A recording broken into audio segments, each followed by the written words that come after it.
이제 중세로 넘어가도록 하겠습니다. 중세는 원투로 나눌 거고요. 중세의 그 사회상과 도시의 모습을 이해하고 중세의 제도에 대해서 한번 보는 걸로 해보겠습니다. 중세 시대라고 불려보는 것과 중세 사회, 그리고 중세 도시, 그리고 중세의 도시가 어떻게 발달되었는가에 대해서 알아보도록 하겠습니다. 자, 중세의 도시, 중세의 태동, 어떻게 시작이 됐고 시대 구분 어떻게 할 것이며 그때 당시의 인구와 산업 구조는 어땠는지 한번 보죠. 자, 우선 중세라는 것은 로마 이후겠죠. 로마 이후에, 즉 4세기 이후 게르만족의 대이동의 영향이다. 즉 이민족의 침입으로 로마 제국이 붕괴가 되고 고대 도시가 몰락하면서 중세 사회가 형성이 된다라고 보고 있습니다. 그러니까 고대 로마의 그 영향력이 미치지 못하게 되면서 정말 이제 그 많은 이민족들이 침략을 하고 그러면서 좀 그 고대 로마가 점차 흔들린다. 그래서 서로마 제국의 멸망부터 동로마의 멸망까지 우리 약 1000년간을 중세 시대 혹은 미들 에이지 혹은 다크 에이지라고 불리는 시기가 될 겁니다. 자, 이런 그 중세 시대는요, 영주와 호족들의 도시 교회의 구릉의 요새를 구축했다. 이게 무슨 말이에요? 영주나 호족들, 자기 지방 그 권력을 갖고 있는 사람들이 자기들을 보호하기 위해서 성벽을 구축하고 외곽에 살았다. 정말 거의 뭐 십자군 전쟁이고 백년 전쟁이고 엄청난 전쟁 시기가 오면서 복잡한 시기죠, 이 시기. 그냥 이럴 때 보면 중세 같은 경우 초기, 중기, 말기로 좀 나눠서 뭐 초기에는 도시 및 상업이 쇠퇴하고 농촌 인구가 분산된다. 이럴 때가 언제예요? 그 로마 제국이 붕괴하면서 도시가 점점 작아지는 거죠. 그러면서 그때 도시에 살고 있던 인구들이 농촌으로 가게 되고 또 중세 도시가 형성된 게 중기에 인구 증가가 막 다시 일어나고 상업이 발달해서 도시로 사람들이 다시 모이는 도시화 현상이 일어난다. 그러면서 이제 도시 경제 정성기, 뭐 직업이 전문화가 나오는 거죠. 뭐 가내 수공업이 등장하고 막 이렇게 되면서 그 도시가 확 컸다가 이제 해체. 말기는 어떻게 되느냐? 이제 아메리카의 발견, 콜럼버스의 아메리카 발견과 중상주의, 그리고 상업 자본주의가 형성되면서 자본주의 체계가 들어오게 되죠. 그래서 중세가 마무리가 되고 르네상스와 바로크 시대가 열리는 계기가 될 겁니다. 자, 초기에 그 1차 산업과 말기 1차 산업 인구를 보면 과거는 어때요? 다 농업에 종사하죠. 그렇죠? 농업에 종사하는 비율이 엄청 많습니다. 그런데 후기로 갈수록 제조업과 3차 산업의 인구가 점점 늘어나는 걸 볼 수가 있죠. 이 뒤로 넘어가면 산업혁명 나오면서 훨씬 더 많은 농촌 인구가 줄어들게 되죠. 그래서 초기에는 농업의 인구가 상당히 많았다는 거 이해하시고요. 자, 도시의 수에 대해서 보면 초기 독일 같은 경우 BC 1000세기, 11세기 같은 경우 약 200곳에 불과했던 게 200년 지난 곳으로 1000여 곳으로, 그리고 또 100년 뒤에는 약 4000곳으로 기하급수적인 도시의 확장을 볼 수가 있고요. 인구도 500만 명에서 1000만 명, 약 두 배수 정도가 늘어납니다. 그 중에 약 4분의 1은 도시에 또 거주를 했대요. 그러니까 아무래도 중세를 거치면서 그 중세시대에는 인구나 도시가 확장하게 되는 계기가 있었다. 자, 도시의 인구 전체의 90% 이상이 1000에서 1500명 정도 중소도시에 거주했다. 즉 유럽 인구의 90% 이상이 중소도시에서 살았고 있었고요. 그 13세기 말에는 10만 명이 그 이상이 있는 그 거대 도시가 등장하는 거죠. 뭐 초가 도시 되어 있는데 파리, 피렌체, 뭐 안트워프, 헨트 등이 그런 과밀화된 도시의 대표적인 예라고 볼 수가 있겠네요. 그 전까지는 조그만 도시였고, 파리나 피렌체 같은 경우는 무역을 통해서 확 성장하게 되는 도시들일 것 같아요. 자, 도시의 외곽 같은 경우는 짧고 불규칙한 원형이고 여러 개로 둘러싸여 있습니다. 도시가 점점 확장되다 보니까 조금씩 늘리는 거죠. 급수통신의 한계가 있었다. 아무래도 이렇게 성벽을 통해서 공간이 정리가 되니까. 그리고 시조례와 규합을 통해서 외부인의 무제한 이주를 방지했다. 아무래도 외부인들이 들어오고 나가는 것을 방지를 해야 조세 정책이나 이런 것을 펼치기에 수월하니까. 공간 구조는 중심부에는 부유한 곳이 살았고 주변에는 빈민이 살았으며 도시 중앙에는 높은 건축물이 있었다. 그리고 이런 높은 건축물을 통해서 이렇게 피사들, 경관을 형성하는 거죠. 탑을 기점으로 높게 들어오는 경관이 나온다. 자, 이렇게 중세에 대해서 한번 살짝 살펴봤고요. 그럼 중세 사회의 특징은 어떤가? 우리 봉건제도와 계급, 사회적 변화에 대해서 한번 살펴보도록 하죠. 중세는요, 크게 요 세 개로 대표할 수 있을 것 같아요. 봉건 영주제, 성을 기점으로 기주가 있고요. 농노가 있어서 그런 계급 체계를 형성했던 봉건제가 있었고, 기독교가 상당히 강하죠. 기독교의 신장을 통해서 십자군 전쟁이라든가 교황청이라든가 교회의 힘이 상당히 막강했다는 거, 그리고 전쟁이 잦았다는 거. 허거나 싸우니까 그냥 성곽이 필요한 거고 패자가 필요한 거고, 이것이 중세 사회의 기본적인 모습이다. 자, 그럼 중세는요, 우선 사회 구조적으로는 봉건제와 장원제가 있습니다. 봉건제, 영주와 농노, 계급 사회였던 거고, 장원제는 농노들이 토작을 하는 그런 내용이 될 거고요. 자, 경제 구조는 농업이 발달했다고 하고 도시의 상업이 발달했습니다. 자, 농업 중심의 도시였다가 이제 무역을 통해서 상업이 발달하게 되는 그런 과정이 있는 거죠. 자, 가치관은 금욕주의였습니다. 금욕주의, 뭔가 욕심을 내지 마라. 왜 그래요? 기독교의 영향이죠. 기독교의 영향으로 자기 일에 만족하고, 그러니까 자기 일에 만족을 한다는 것은 농노면 농노 생활에 만족하면서 살게끔 만들어 놓는 거죠. 그래서 중세 도시는요, 우선 성체 도시와 상업 도시로 구분해 볼 수 있습니다. 성체 도시, 그 산악 지역에 만들어진 보로형의 도시로 방어 목적이 강했다면, 상업 도시는 해안가에 있는 무역을 통한 항구 도시로 볼 수 있을 것 같아요. 이 두 부분은 우리 도시 발달사를 통해서 다시 한번 체크해 볼 거고요. 상업도시, 그 중에서 우리는 길드에 대해서 알아야 됩니다. 동업조합인 길드를 형성했다. 상공인 조합이죠. 길드를 통해서 우리는 그 상공인들의 영향력을 향상시킬 수 있는. 자, 그 봉건제도 한번 좀 보면은 주종관계 장원제도예요. 왕, 제후, 기사, 농노 뭐 이렇게 있어서 신하와 노예는 아니에요. 노예는 아닌데 신하와 그런 농노의 관계. 왕이나 지주는 그들을 보호해주고, 그 농노들은 그들에게 부역을 제공하는 그런 형태가 있었습니다. 자, 장원은요, 자급자족적인 농촌 공동체예요. 그러니까 농사 지어서 거기서 생산된 물품을 가지고 그 도시가 먹고 사는 거죠. 누가 농사를 져요? 농노들이 농사를 짓죠. 왜? 지주들과의 주종관계에 따라서. 그러면 주종관계들은 보호를 해주는 거고요. 농노는 무슨 의무가 있었다? 부역과 납세의 의무가 있었다. 부역, 일해야 되는 거고, 납세, 세금 내야 되는 거죠. 영주들은 어떤 특권이 있다? 면세 특권, 세금 안 내요. 그리고 재판이나 행정권으로 통해서 자기 고을, 자기 영역, 자기 성곽 내에서는 최고가 되는 거죠. 또 뭐 정치도, 재판도 하고 행정도 관리하고, 그렇게 봉건제도가 잡힌다. 또 계급을 보면 이런 거죠. 지금 농민들, 즉 농노들은요, 왕 밑에 있는 농노도 있고요, 종교, 즉 수도원장이나 그런 기독교 밑에 있는 농노도 있었고, 영주 밑에 바로 있는 것도 있고, 기사 밑에 있는 것도 있죠. 어떤 시기든 간에 농노들은 밑에 있었고, 자, 국왕을 중심으로 그 기독교 교황청이나 기사 혹은 영주들이 주종관계를 맺고 있죠. 또 영주는 여러 기사를 맺고 있고, 하나의 기사는요, 한 명의 기사는 여러 주군을 또 모실 수가 있었어요. 그러다 보니까 상당히 복잡한 관계가 있었다는 거. 그래서 자신의 의무, 자, 보호와 공토를 수호하는 거죠. 왕은 영주에게 보호를 해주고 땅을 수여하고요. 반대로 충성과 의무, 얘네들 같은 경우 서로 충성을 해서 이렇게 올라가는, 충성과 군역을 통해서 그 사람들에게 이 충성을 보여주고요. 농노들은 어때요? 부역과 여러 가지 세금과 납부의 의무와 함께 그분들이, 영주나 국왕들이 자기를 보호해주는 이런 관계에서 보호, 공토, 충성, 분역, 부역, 납세, 이런 관계들이 서로 성립되어 있던 게 중세의 봉건 사회이다. 자, 계급 체계를 살펴보면 우선 지배계급은 국왕, 수도원, 세교주, 영주, 지주, 기사 등이 지배계급이었고, 피지계급은 자유인, 농민, 농노 등이 있었다.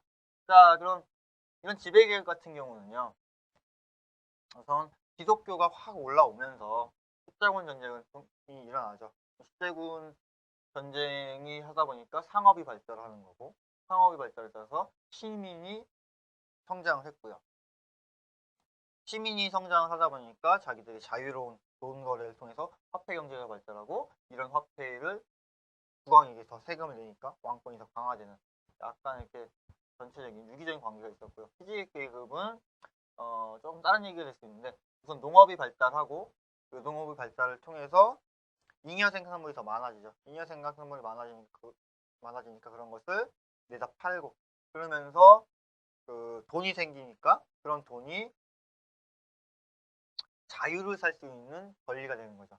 그러니까 과거에는 막 구역을 통해서 일을 했던 것은 이제 돈으로 화폐로 구역의 의무를 대신하고 그러면서 점점점 자본이 늘어나니까 자유권까지 살 수가 있었고요.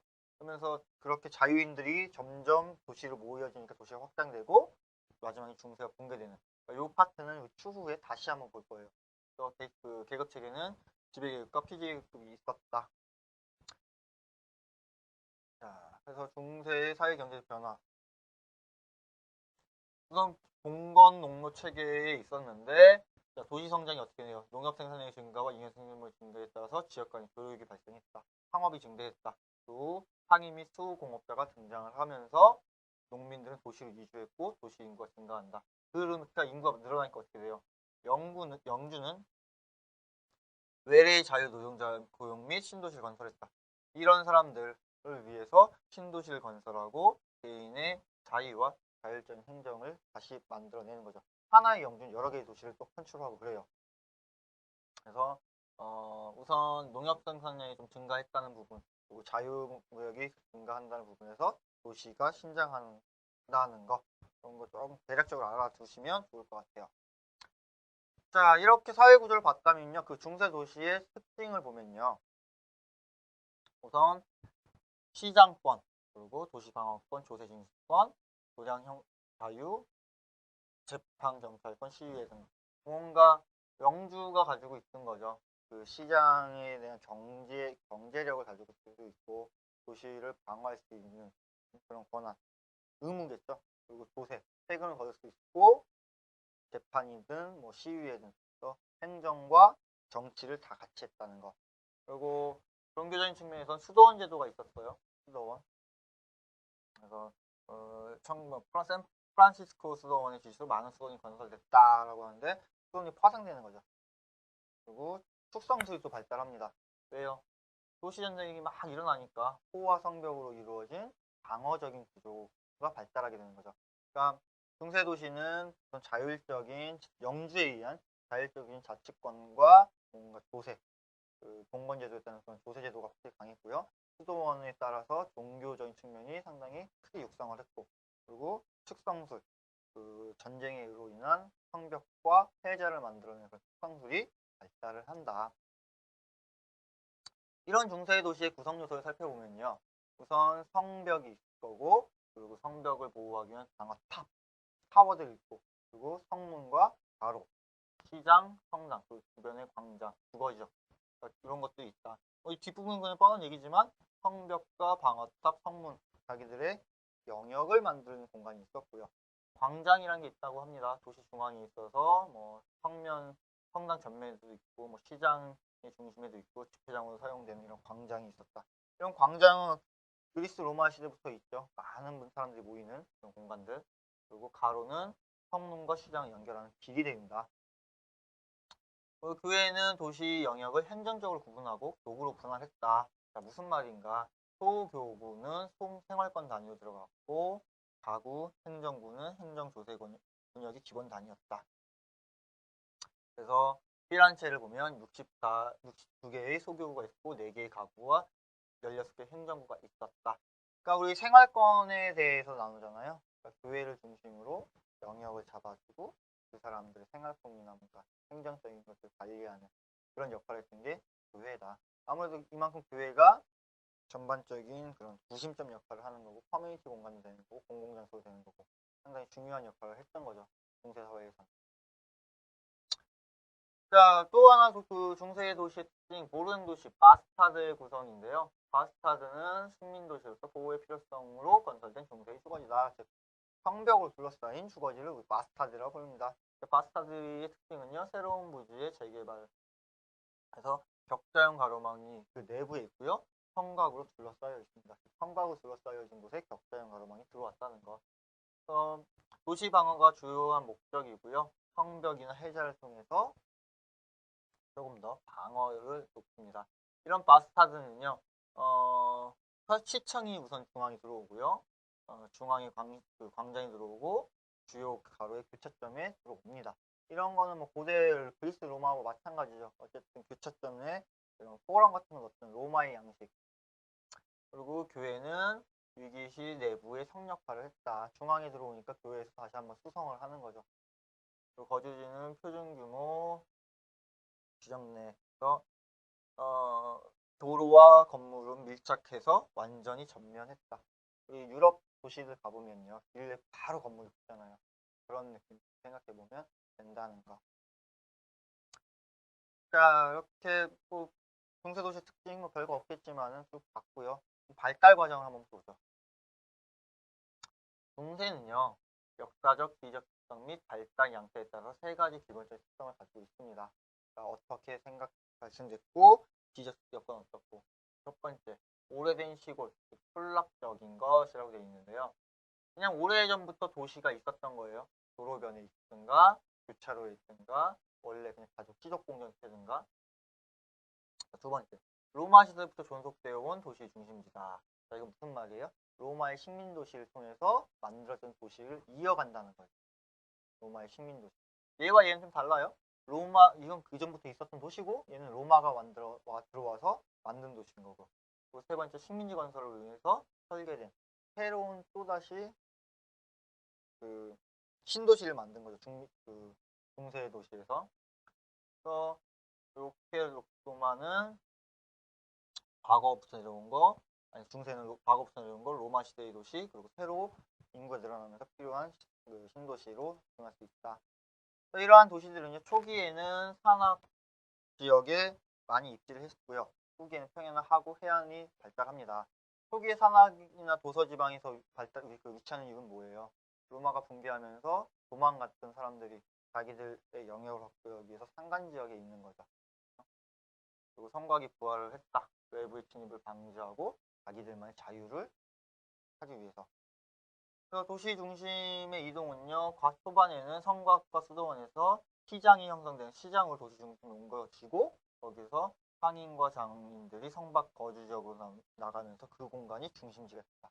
그러니까 중앙 스팟이 가장 중심이었다면 도시가 커지면서 상인들이 있는 공간, 상업적인 중심지로 바뀌게 되는 거죠. 자, 일부 초기는 뭐 별도의 특정한 산업을 중심으로 켜지기도 했다. 그래서 도시 발달을 예를 보는데요. 이렇게 보면 될 것 같아요. A유형, B유형 나누고 입지적 특성에는 해안 도시와 내륙 도시. 해안이냐 내륙이냐, 바닷가냐 산약이냐, 그리고 시기적으로는 역사, 고대 로마에서부터 이어진 도시냐, 새로 만들어진 도시냐. 그래서 A유형과 B유형의 흐름으로 한번 살펴보도록 하겠습니다. A유형 어떤 거예요? 해안가에 있는 역사 도시, B유형은 내륙에 있는 시흥도시의 발달 과정을 한번 살펴보자. 자, 첫 번째 A, 항구도시예요. 항구도시이며 역사도시예요. 자, 여기가 바닷가라고 봤을 때 로마의 도시겠죠. 로마의 도시가 좀 있었어요. 근데 로마가 붕괴하면서 군사적으로 쇠퇴하고 이민족의 침입으로 경제적 문제가 재산실되고 무역이 쇠퇴한다. 무슨 말이에요?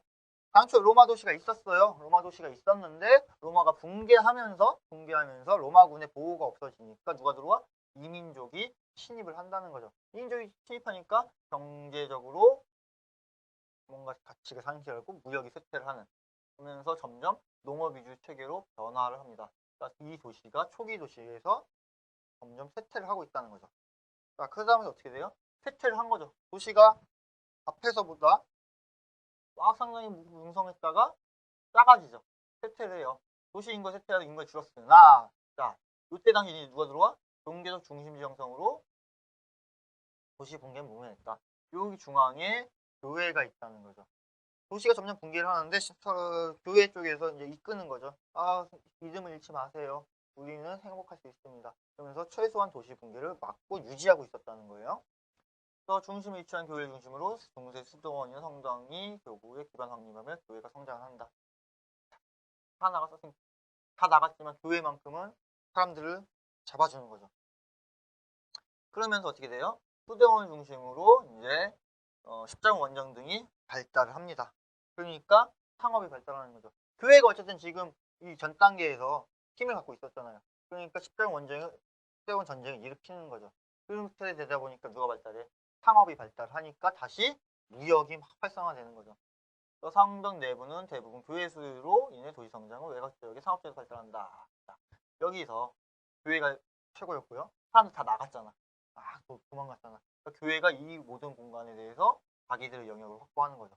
자기들 영역이 되니까 조건이나 뭔가 경제적은 다 교회 쪽으로 넘어간 거고요. 그런 과정에서 십자군 전쟁이 발발하고 상업은 활성화되니까 상인들이 들어오는데 여기서 살 수가 없잖아요. 교회 거니까. 외곽으로 이제 사는 거죠, 사람들이. 상인들이 외곽에서. 외곽에서 상업이 발달했다. 그러면서 어떻게 돼요? 도시가 점점 커지고 마지막에 항구로 이어지는. 그래서 중세 도시 피란체가 하나의 예다. 침입자에 대한 위협과 봉건 체계로부터 보호하기 위해 방어 목적이 있지만 성곽을 축소 다시 한다. 자, 표정 다시 볼까요?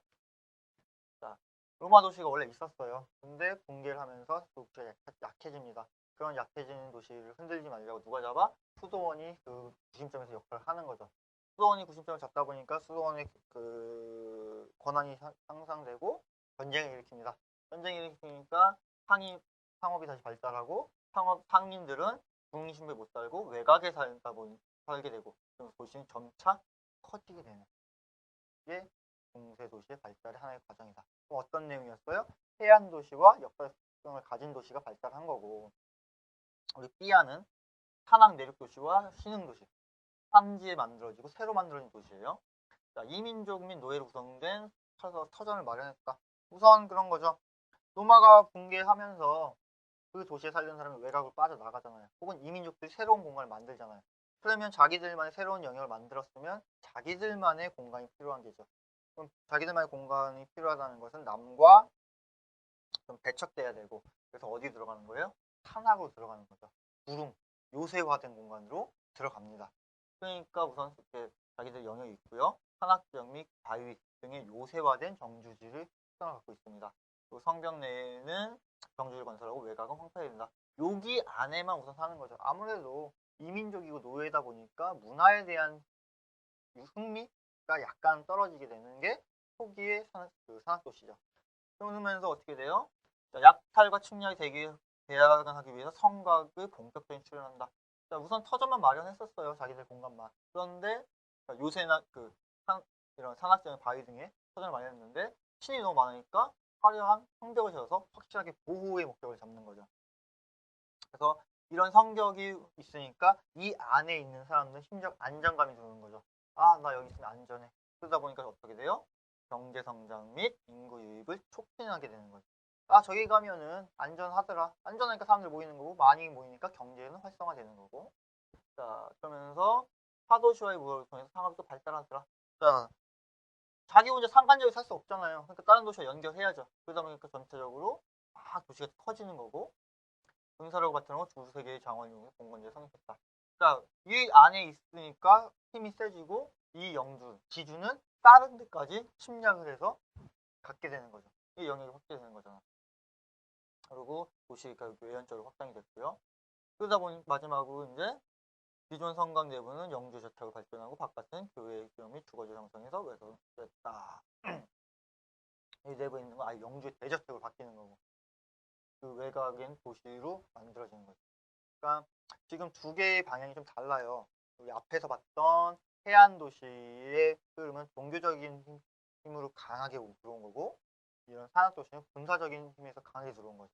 이 두 개의 방향이 또 강하게 또 달라요. 종교적인 힘 쪽에서 강하게 들어오는 것은 르네상스의 부흥기를 이끌고요. 이런 영주의 힘을 강하게 들어온 건 바로크의 영향을 미쳐요. 그러니까 르네상스 바로크 다음에 다시 한번 얘기하겠지만, 르네상스는 문화 부흥기잖아요. 아무래도 상인들이 돈을 많이 벌다 보니까 문화예술에 관심을 많이 갖게 되고, 그래서 고대 그리스 로마 시대에 문화를 이끌자고 해서 르네상스 시대가 열리는 거고요. 여기는 어때요? 영주가 강력한 군사력을 가지고 여러 개의 장원을 가지고 가잖아요. 이런 게 확장되니까 바로크 시대의 절대 왕권 체계로 이어지는 거죠. 이런 영주들을 또 이런 영주들이 막 여럿이 있다면 그 위에 또 누군가 있을 거 아니에요. 그게 절대 왕권인 거죠. 그 중세 도시의 발달사는 이 두 가지 측면으로 바라보는 게 좋다는 거. 어떤 거였어요? 해안 도시냐, 우선 산악 도시냐, 입지적 특성으로, 그리고 신흥 도시냐, 로마 시대 이어진 역사 도시냐, 이 두 개에 따라서 발달하는 방향이 달라진다는 거. 자, 그래서 이렇게 좀 본다면요, 런던 같은 경우는 역사 도시이면서 내륙 도시예요. 거기 뭔가 이렇게 좀 역사가 있고 내륙적에서 만들어졌고, 그러면 역사가 있다는 것은 상업으로 번창을 하는 도시죠. 그리고 그 파리 같은 새로 만들어진 신흥 도시고 또 내륙에 있는 우리 뭐 메로빙거 왕조가 뭐 이렇게 만들었다. 그러니까 새로운 이민족의 도시였던 거죠. 그게 만드는 게 파리고요. 신흥 도시는 또 어떻게 이어져요? 바로크 이어진다 그랬잖아요. 바로크는 절대 왕권. 파리가 바로크 시대 루이 14세 혹은 나폴레옹 이런 것들이 나오잖아요. 그런 흐름들. 피란체는 역사 도시고 또 내륙 도시였고요. 그리고 베네치아는 신흥 도시고 해안 도시고. 피란체는 해안 도시에 더 가까운데. 네, 이렇게 돼서 뭔가 역사 도시다 보니까 이탈리아 르네상스 문화의 중심지다. 이렇게 알아볼 수 있고요. 베네치아는 신흥 도시로서 십자군 농장 있었다. 그다음 뭐 도시의 특성까지 디테일하게 알 건 없겠지만 우리가 역사적인 맥락과 입지적 특성에 따라서 발달이 다르다는 것은 좀 이해를 하셔야 돼요. 그리고 카르카손과 노트리른게 뭐 신흥 도시고 내륙 도시고 신흥 도시 새로 만들어진 도시다 보니까 방어적인 모성이 커야 된다는 거고요. 내륙에 있었다. 아무래도 그런 외연적 요새화된 공간이 있다. 그래서 중세 초의 바스티드래네요. 고령 도시고 뭐 이중성벽과 뭐 보유하는 성체 도시다 되어 있고요. 그래서 사진을 좀 보면은 카르카손 느낌이 안 보이네요. 우선 여기 이중성벽이죠. 성벽이 있고 또 있고 그 안에 주거지가 있어서 자기들의 보호를 하게 되는 거고, 노트링겐 같은 경우 성벽으로 둘러싸여 있고 뭔가 방어탑들 거점에서 바라볼 수 있게끔 도시를 만들었다는 거. 중세 도시의 발달 같은 경우는요, 우선 중요한 건 중세 사회가 어떻다는 거는 다음 시간에 좀 더 디테일하게 볼 거고요. 그 발달사를 좀 이해하시는 게 중요해요. 해안과 내륙 그리고 역사와 신흥에 따라서 도시가 어떻게 형성되고 어떻게 발달했는가 그 부분을 좀 이해하시고요. 중세 도시는 봉건 제도와 기독교 자선 전쟁을 통해서 우리가 미들에이지 혹은 다크에이지로 부른다는 거, 그리고 공간 구조는 산악형 활용도 고도형 도시가 많이 있었다는 거. 중세 사회는 주종 관계에 있던 장원 제도와 봉건 장원 제도가 있었고 지배계급과 피지급이 좀 있었다. 그리고 이제 발달에 따라서 역사, 신흥, 내륙, 해안 도시의 발달 과정을 이해하는 것으로 중세 도시는 이야기하면 될 것 같아요.